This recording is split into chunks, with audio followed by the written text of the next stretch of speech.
Hey everybody, welcome back to Magic Orthodoxy. My name is David and this is the top 3.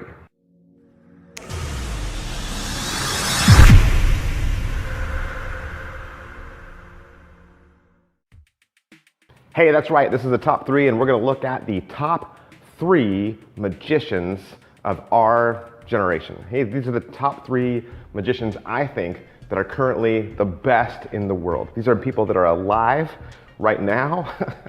And I think, you line up all the magicians from, best to least, and I think these guys are at the top 3. Gotta have some criteria though, because after I do this review, you're gonna say, well, what about this guy? What about this guy? What about this guy? Hey, all your suggestions, they're really good. Hey, I like all your guys too. I do. There's lots of magicians that I look up to and respect and think that are freaking awesome, okay? But there's only 3 that can be in the top 3. And so what are my qualifiers? What are my qualifications? Number 1, they gotta have skills, okay? They gotta have skills to pay the bills. They gotta have skills for days, okay? They gotta have no argument that these gentlemen can do it. They can pull it off. You could stick it in front of them and they could do it easy breezy, okay? So gotta have skills. Number 2, they gotta be a showman, okay? They gotta be a showman. They gotta be somebody who the world would recognize as being an entertainer.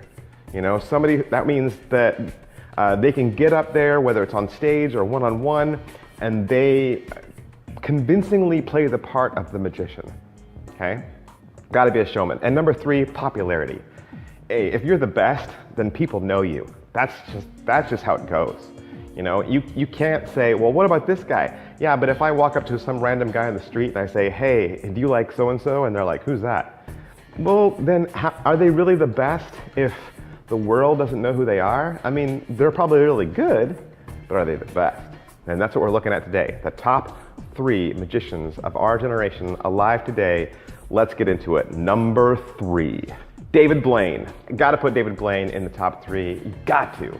Okay, David Blaine, if you don't know, his name is David Blaine White. He was born April 4th, 1973 in Brooklyn, New York. Does a lot of his specials in New York City. Legend has it that when Blaine was 4 years old, he saw a magician performing magic in the subway, and that inspired him to be a magician. His dad was a Vietnam vet who died very early on in his life. From what David has said, his dad died from a heroin overdose, and he was raised by his mom for the rest of his life, and his mom later died when David was 22. Blaine's first television special, Street Magic, that's been called the best TV magic special ever done and the biggest breakthrough in our lifetime. Hence, top 3. David Blaine revolutionized the way magic is shown on TV. He focuses on spectator reactions. That was a first. He blazed the trail right there. His idea was to turn the camera around on the people watching who were, watching the trick instead of being on the performer the whole time. And that made the audience watch the audience. And so the New York Times noted that he'd taken the craft that's been around for hundreds of years and done something unique and fresh with it. And according to the New York Daily News, Blaine can lay claim to his own brand of wizardry. The magic he offers operates on an uncommonly personal level. And so both Street Magic and then his second special, Magic Man, both had Paul Harris as his technical advisor. You might remember Paul Harris inspired the Strange Travelers effect that you see David Blaine done. Since then, David Blaine has done Buried Alive, Frozen in Time, Vertigo, Mysterious Stranger, Above the Below, Drowned Alive, Revolution, Dive of Death. He wrote a book, he did Electrified, and he did Real or Magic. All right, number 2, Teller from Penn and Teller. That's right, Teller. Teller was born Raymond Joseph Teller, February 14th, 1948. Teller is from Philadelphia, Pennsylvania. Teller met Penn Jillette in 1974, and they played the Minnesota Renaissance Festival. Of course, you know that Teller doesn't speak in his act. His persona, his stage presence is to remain quiet. And if you ever see him in an interview where he does speak, they kind of hide his face or they blur his mouth. Teller actually legally changed his name from Raymond Joseph Teller to just Teller. And he possesses a United States passport even that says that. On April 5th, 2013, Penn and Teller were honored with a star on the Hollywood Walk of Fame in the live performance category. Their star is the 2,494th award and it's near the star dedicated to Harry Houdini, so that is kind of cool. And the following day, they were recognized by the Magic Castle with the Magicians of the Year award. Teller has written books, he's co-directed Macbeth, he's been a guest on Bill Nye the Science Guy, he's been a guest on Miami Vice. Currently, right now, if you watch Penn and Teller's Fool Us, you know that Teller is the brilliant one. He is the mastermind behind figuring out how all those tricks are done.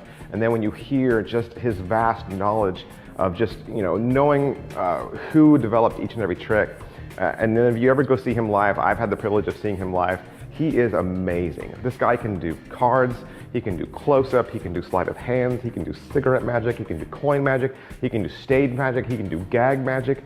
He's by far skills to pay the bills, and again, widely known. Teller is your number 2. And number one, Derren Brown. Derren Brown is easily the best living magician alive right now. Derren Brown was born in Croydon, Surrey, to his parents, Chris and Bob, and his brother of 9 years, his junior. Brown was privately educated at Whitgift School in South Croydon, where his father coached swimming. You can see a little bit of that on one of his TV specials. He takes you back to his high school and shows you the pool where he learned.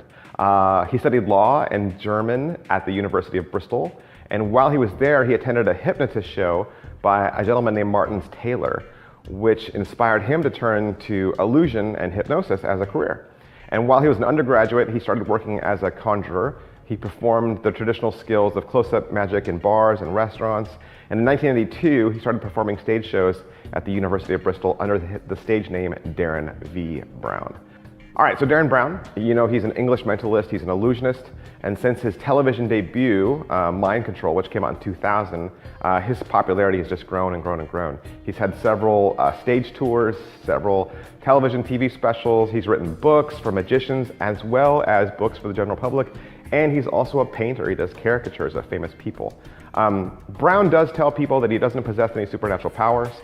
He does say that. He does talk about how he exposes methods of faith healers and mediums. And he makes it very clear in his performance that he doesn't have abilities, but you know what? People just don't believe him. That's how good he is. He can convince people that he has power, even though he flat out says he doesn't. And if you've ever seen him live, he is a magician fooler time and time again. He blows me away. So many of his effects. I've read his books, and I still don't know how they're done. Easily, Derren Brown is your number 1. All right, so that is my top 3 of best magicians alive today. I hope you've enjoyed it. Maybe you've got your top 3. I would love to know what it is. Put it down in the comment section below. Let me know what your top 3 is, and we'll have a fun discussion about that. All right, see you later. Bye.